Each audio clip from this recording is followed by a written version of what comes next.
Eto palang si male personality. Si controversial na male personality, Yaya. Kaya pala madaling nakapag-move on. Kaya pala ibang-iba na yung aura niya ngayon, Yaya. O maaliwalas na fresh. Parang walang pinagdaan ng problema sa love life ka, winner. Madali nakapag-move on, Yaya. Sandali lang to. Meron palang inspirasyon ng buset. Ganun pala yun, no? Kaya pala madaling nakapag-move on sa kanyang ex-jowa na aktres. May doktor ng kanyang basag na puso. May doktor eh. Kaya ano bang initial ng doktor?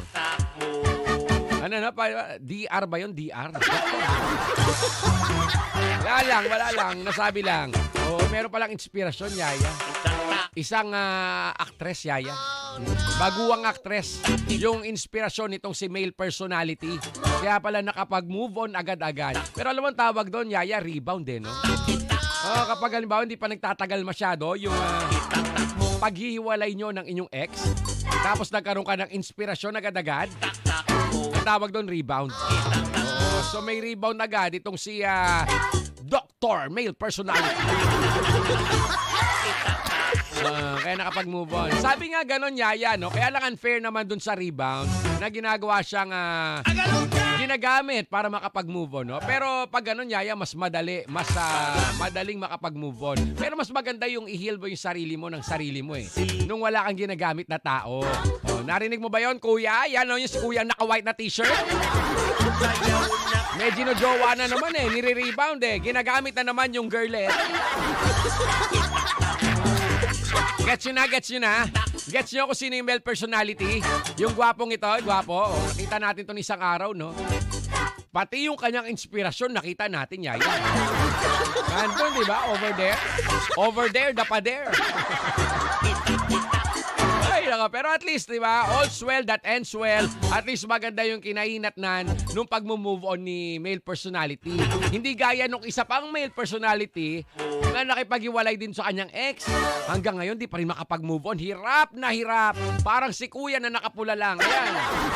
Hirap na hirap makapag-move on. Etong si male personality na tinutukoy natin. Ang dali niyang na doktor ang kanyang basag na puso. Nagkaroon agad ng inspirasyon. At ayun, madaling nakapag-move on. Teka lang, di mo pa rin magets sa atin? Di mo magets? Hello, gets ka. Kanina pa binabanggit pangalan nito eh. Doon pa, di ba, yung showbiz balita natin kanina? Ikaw kasi, hindi ka kasi nakikinig eh. Sige, Boy Silly! Silipin na natin yung mga nagmamarunong nagbibida-bida sa ating comment section. Dali-dali. Eto na nga, mga mare. Eto na. Yung mga nanonood sa atin ngayon sa ating Facebook Live, i-share nyo na yan para kumalat ang magandang balita, ha? Nangangati na naman ang ilong ni Kuya Jay. Sabi ni Roberto Bernardes, si Sian Lim yan, mali! Angelica, si Blanc Blanc yan. Sabi ni Mickey Barrientos, si Blanc Blanc yan. Merlina Gaton, si Blanc Blanc yan. Sabi ni Jeff Santina, Nawala. Jeff Santina, pa-shoutout kay nawala eh. Alfredo Jr., si Blanc Blanc yan. Angelica, si Blanc Blanc yan. Lito Sim, si Daniel Padilla yan. Mali! Dane. Jeff Santina. Ramil Tablada, pa-shoutout kay Don Rock. Don Rock. Bong Santos, si Derek Ramsey yan. Mali! Sabi ni Red Horse King, nawala. Gloria King Misiano, pa-shoutout sa Dodge Field Toda, Terminal C, Raimundo Avenue, Pasig City. Nakatutok na. Sabi ni Romax Macaya. Sabi ni Clarvin, ang bilis. De La Cruz Ella, si Blanc Blanc yan, Kuya Jay. Sabi naman ni Red Horse King, si Engia, ang bilis Josie Borromeo, si Blanc Blanc yan, Kuya Jay. Mike Divino, si Santol King yan, Kuya Jay. Ako yun na. Rosemary Dakaymat, si Harold Honatas yan. Sino yan? Piniplex mo na yan. Rod Margaray, si Blanc Blanc yan. Rosemary Dakaymat, si Blanc Blanc yan. Alma Pamulaklakin, si Blanc Blanc yan. Sabi naman ni John Paul Remodo, Red Horse King, si Diwata yan. Bahala ka dyan. Bahala ka talaga dyan. Sabi naman ni Panagsagan Billy, si ano yan? Si ano ka? Puro ka ano?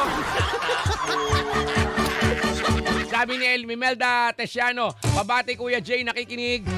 Habang nag-aalaga ng apo sa tuwad from Lukban, Quezon. Maraming salamat for listening. Para malimot. Realin Bayan, si Blanc Blanc yan. Noni Dison, wow naman si Kuya Jay Machete. Bakit? Ito nga WW, walang-wala lang. Teka lang, inubo ko bigla, kinarma agad. Maria Victoria Makawili, pa-shoutout Kuya Jay. Ano, ibulong na natin? Ibulong na natin kung sino ito. Ready na ba? Ready ma? Oy, live na live tayo ngayon ha. Yung mga nakikinig sa radyo, sabay-sabaw na yan. Dapat manood na rin ang ating Facebook Live para malaman mo kung sino itong ating blind item. Sabi ni Noni Dison, ang wafo mo po, Kuya Jay, sabihin mo yan sa barangay. Ayaw nilang maniwala, lalo na yung mga barangay tanod. Sabihin mo yan, ha?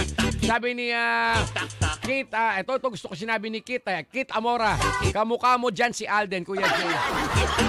Ay, siyang siya. Si Kushlin, no?